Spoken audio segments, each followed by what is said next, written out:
So friends, today our topic is from environment law. तो environment law में हमें ये स्टडी करना होगा कि section 133 CRPC and the provisions of Water and Air Act in the environment law. तो इनके among when we compare the provisions of these two environment law acts and section 130 CRPC, what is the conclusion? Why we are comparing these things? This is because these 133 CRPC and Water and Air Provisions Acts are in conflict with each other, and this conflict is been solved. यह conflict जो था solve किया गया था दो cases के under. First case था municipal corporation Ratlam versus वर्धीचंद 1980, और फर्दर एक केस और आया था जिसके अंदर जो फर्दर क्लियरेंस मिली थी कि सेक्शन 130 CRPC और वाटर एयर एक्ट के जो प्रोविजंस हैं जो अपीयर होते हैं कि ओवरलैप हो रहे हैं, तो इससे क्या इफेक्ट होगा, हु विल प्रिवेल.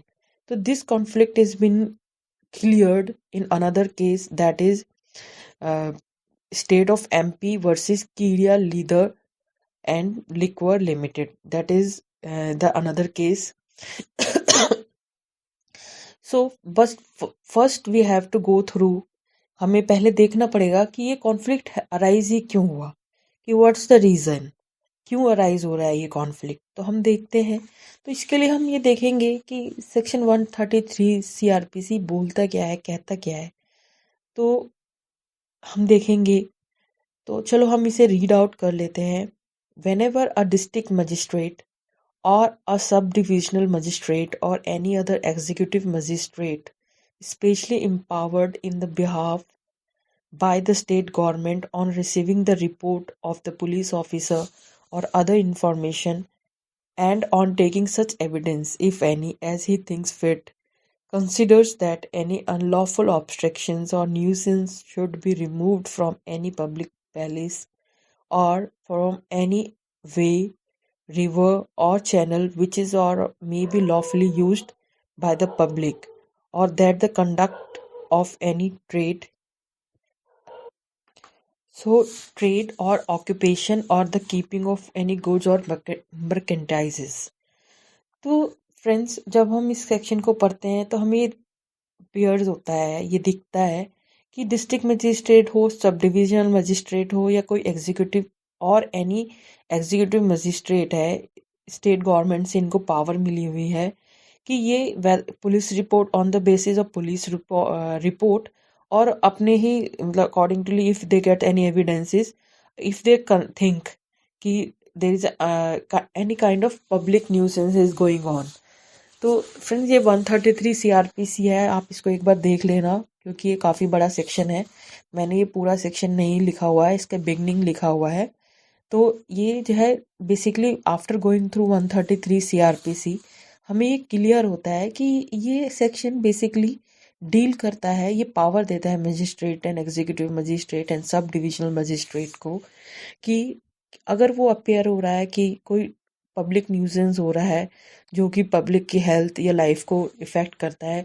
न्यूजेंस में जैसे सपोज कीजिए कोई ऐसा कंस्ट्रक्शन हो रहा है या कोई वाटर वे है, कोई पब्लिक पाथवे है जिसमें ऑब्स्ट्रक्शन आ रहा है, पानी के अंदर कुछ रिवर्स में कुछ ऑब्स्ट्रक्शन हो रहा है, या कोई कोई ऐसी बिग प्रॉब्लम हो रही है जिससे पब्लिक लाइफ और पब्लिक को प्रॉब्लम हो रहा है, या फिर कोई ऐसा कोई मर्चेंट है या कोई ऐसा ट्रेड एंड बिजनेस हो रहा है जो कि पब्लिक हेल्थ या पब्लिक लाइफ पे बिग अफेक्ट करता है, पब्लिकली उस लाइफ पर उसका काफ़ी ड्रास्टिक इफेक्ट होता है. तो 133 CRPC में magistrate, district magistrate have a power to have a power if he have a apprehension or if he sees कि it would be going to happen such thing, public nuisance that is going to affect the life of the people drastically, so he can pass an order under section 133 CRPC to stop such nuisance, public nuisance. And like कोई पेड़ है, और भी options हैं इस 133 CrPC में। Trade हो गया, कोई एक्सप्लोजन हो सकता है, किसी कोई बिल्डिंग जो कंस्ट्रक्शन है वो इस तरह से कंस्ट्रक्शन हो रहा है कि that is going to affect the public life, and कोई ट्रेड एंड बिजनेस, एंड कोई जंगली जानवर है वो बाहर आ गया है जंगल से, he is going to create a problem to the life and human life. तो वो कोई पेड़ है, जनरल कोई जंगल है, यहाँ पे कुछ प्रॉब्लम है या आग लग गई है, कुछ भी मतलब जो कि पब्लिक लाइफ को अफेक्ट करेगा, तो दैट टू स्टॉप, और if he have a apprehension of going happening of such public nuisance, so he could, that magistrate could, like district magistrate, subdivisional magistrate, and executive magistrates, out of any of them can pass an order under section 133 CRPC to stop such public nuisance, or don't create any public nuisance, such nuisance. So after going through the elaborate discussion about section 133 CRPC, we can see that there is no specifically mention about the related to pollution only. It's not regarding the pollution. It's basically about the nuisance. तो 133 CRPC जो है it's clear होता है कि it's related to general public nuisance.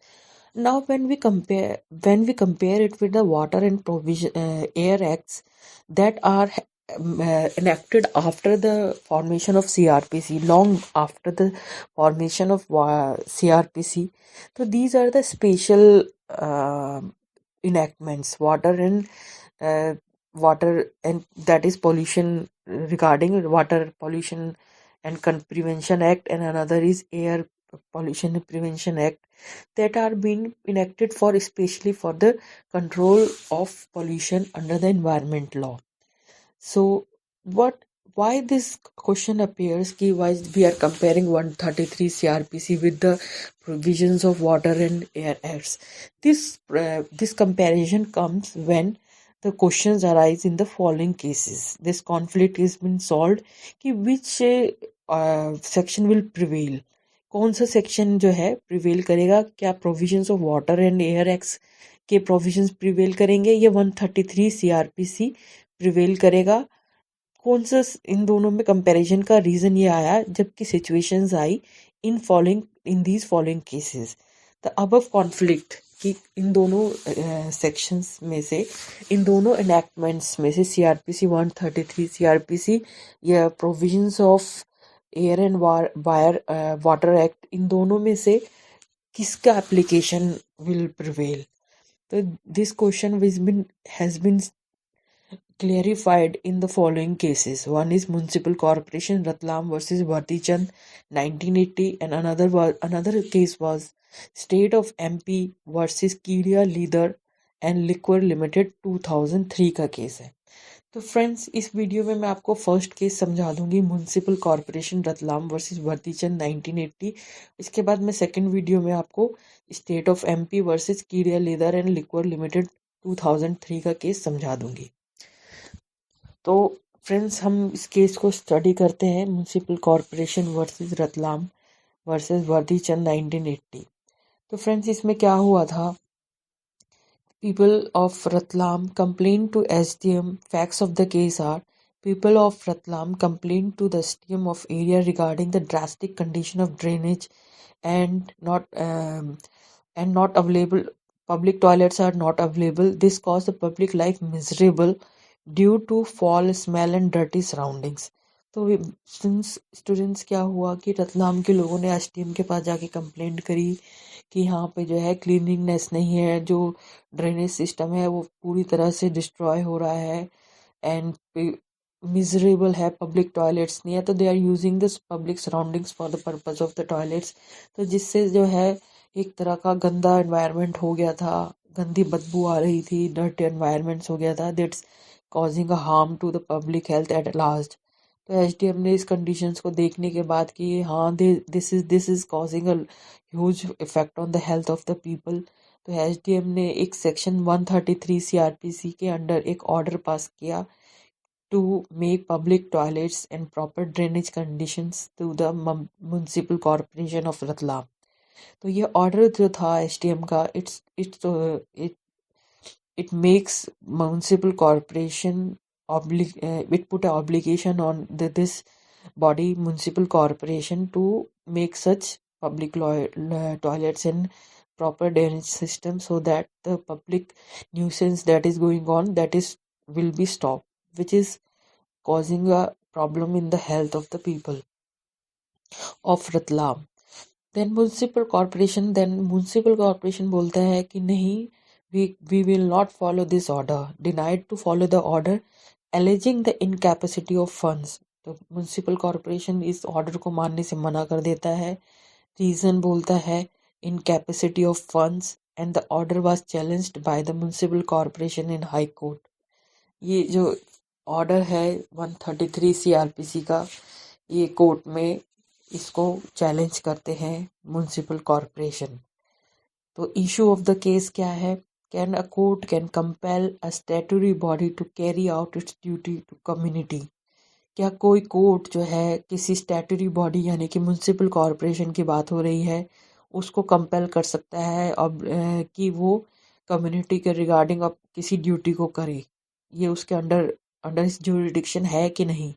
The scope of CrPC 133 CrPC 133 का scope भी इस case में डिस्कस किया गया है, क्योंकि प्रीवियसली हमने देखा था कि कंपैरिजन क्यों किया गया है 133 और वाटर एक्ट और वाटर एंड एयर एक्ट के प्रोविजंस में.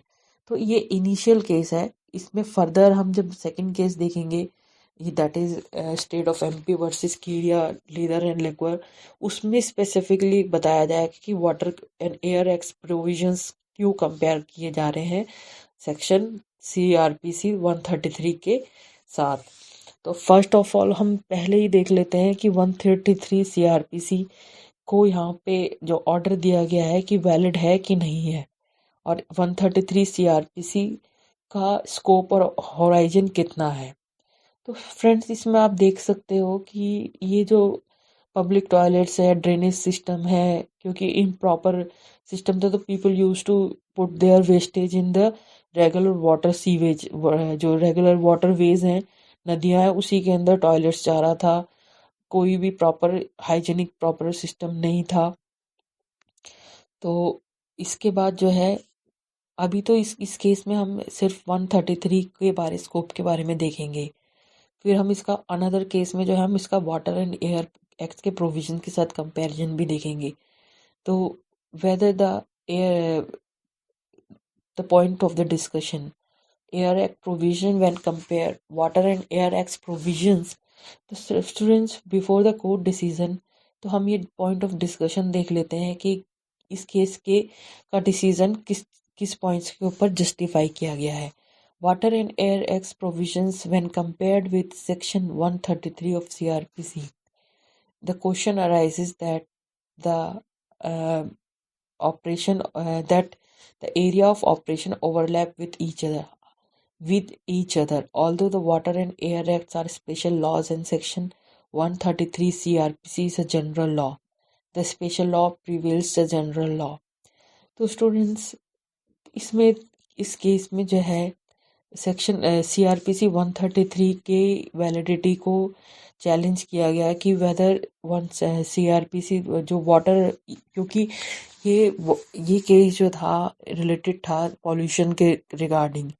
पॉल्यूशन हो रहा था पानी के, नदियों का जो नियर बाय सीवेज था वो पानी में जा रहा था. तो एक तरह से ये था कि पानी का पॉल्यूशन हो रहा था. तो accordingly it should be this case should be under the environment law, that is air and water act provision should be air और वाटर एक्ट के जो प्रोविजंस है उसके अकॉर्डिंग इसको सॉर्ट आउट करना चाहिए था, not according to the section 133 CrPC. तो ये जो पावर है डिस्ट्रिक्ट मजिस्ट्रेट की to pass an order under 133 CrPC, ये ओवरलैप करती है with the power of water and air acts provisions. तो आप इन दोनों के कंपैरिजन में हम किसको बोलेंगे कि which section should be use to that will like कौन सा सेक्शन है 133 सीआरपीसी या वाटर या एयर एक्ट, इन दोनों में से कौन जो है इस प्रॉब्लम को सॉल्व करेगा। तो हम देखते हैं कि अगर हम डिस्कशन करते हैं कि वाटर एंड एयर एक्ट जो है ये तो स्पेशल लॉज है, और 133 जो सीआरपीसी इसका नेचर क्या है, ये पब्लिक जनरल लॉ है जो कि रिलेट करता है पब्लिक न्यूसेंस से। तो generally accordingly the special laws होते हैं वो प्रिवेल करते हैं। But in this case after this discussion one more thing is जिस कंसिडर की गई कि CrPC 133 is for stopping of general nuisance to public and provisions and of water and air act are specifically for pollution related matters.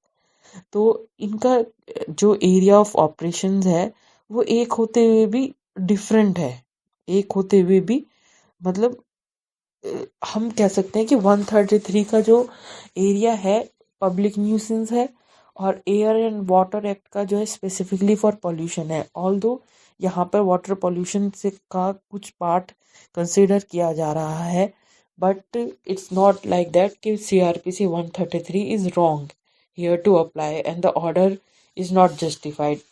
हम ऐसा नहीं बोल सकते हैं क्योंकि दोनों का ऑपरेशन एरिया अपीयर हो रहा है same, but is not like same. तो कोर्ट का डिसीजन क्या था, CrPC 133 gives the power to magistrate if it appears any nuisance which make general public victim of it, then there could be a severe losses to health or life of public if that nuisance is not stopped। तो CrPC 133 power देता है magistrate को कि अगर उसको लगता है कि जनरल पब्लिक की हेल्थ और ऐसा कुछ न्यूसेंस हो रहा है जो कि it could lead to the severe losses of health और life of the public, and if that nuisance is not stopped, अगर ऐसी न्यूसेंस नहीं रोकी गई तो पब्लिक हेल्थ को प्रॉब्लम होगी, पब्लिक की हेल्थ को लॉसेस होंगे। Section 1 another section that is included in the decision of this court is section 188 of IPC। That अगर आप रीड आउट करोगे सेक्शन 188 ऑफ आईपीसी को तो आप देखोगे कि it's a obligation to follow a order pass by public servant and it's a penal provision. यह section कहता है कि अगर कोई पब्लिक सर्वेंट है उसको पावर दी गई है और अकॉर्डिंग टू इस power if he put an order तो यह ऑर्डर फॉलो करना चाहिए। और अगर if somebody on which the order is put, जिसके ऊपर ये ऑर्डर दिया गया है, दैट पर्सन और organisation don't follow it, it's a penal provision. तो section 133 CrPC read with 1 IPC 188 section had justified the order made by the magistrate under the